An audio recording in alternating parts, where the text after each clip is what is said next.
My concern is, I do think we do need a new high school, but my biggest concern is, look at Junction. We needed a lot more housing too. What happened?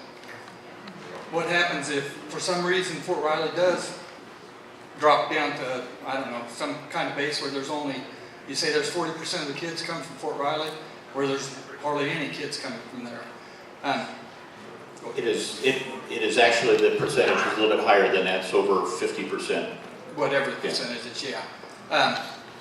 And then I did notice on my taxes where the bond part did go down a little, but the, I don't remember what you call it, it went up 2 mills.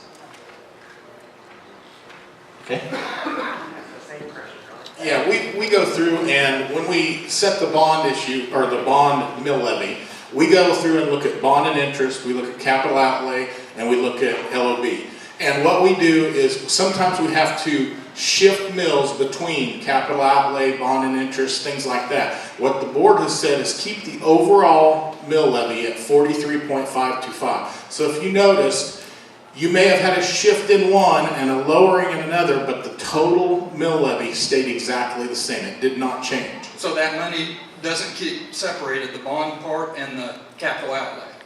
It is separated, and that's why we have to adjust the mill levies between that to make sure we have enough mills to pay for the mill levy, but we also try to take as much advantage of capital outlay as we can, since the state will pay 69% of that. So it's something that's very, very good for the district. Okay, and then how much is left to pay on the freshman academy and the new middle school?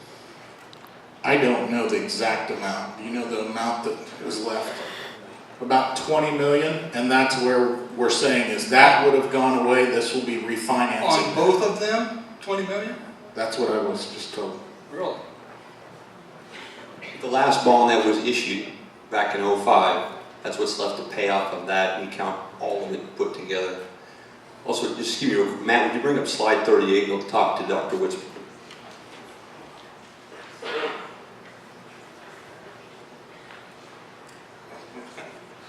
Yeah, as you can see here, this is one of the state, across the state, everybody gets assessed 20 mills. That used to come to the districts, and now the state has wisely said, we want that to come to the state. We will then issue it to the districts so we can show we're giving you more money.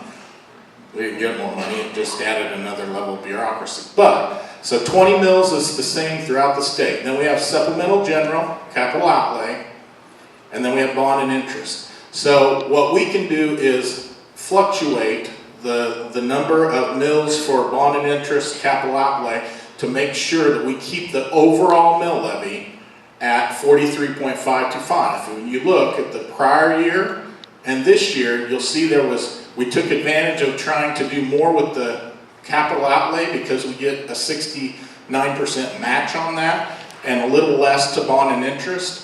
But overall, the mill levy stayed exactly the same.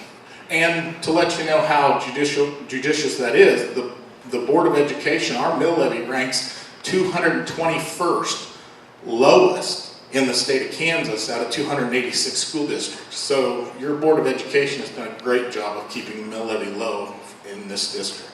Another quick question. The 20 million that's still owed, so you're going to absorb that into the 105 and spread it out over 25 years instead of 10? That is correct. It would be, yeah, you can explain. He'll explain it better. No, great question, sir. So the existing bonds that were issued back in 2005, the final maturity on those bonds is 2026. Those bonds will remain in place as is. The new bonds, for whatever amount that is recommended to the board, will be issued and wrapped around those existing bonds, and the mill levy component of the overall school district's mill levy will be then extended without an increase in the overall mill levy for the balance of the term, for 25 years.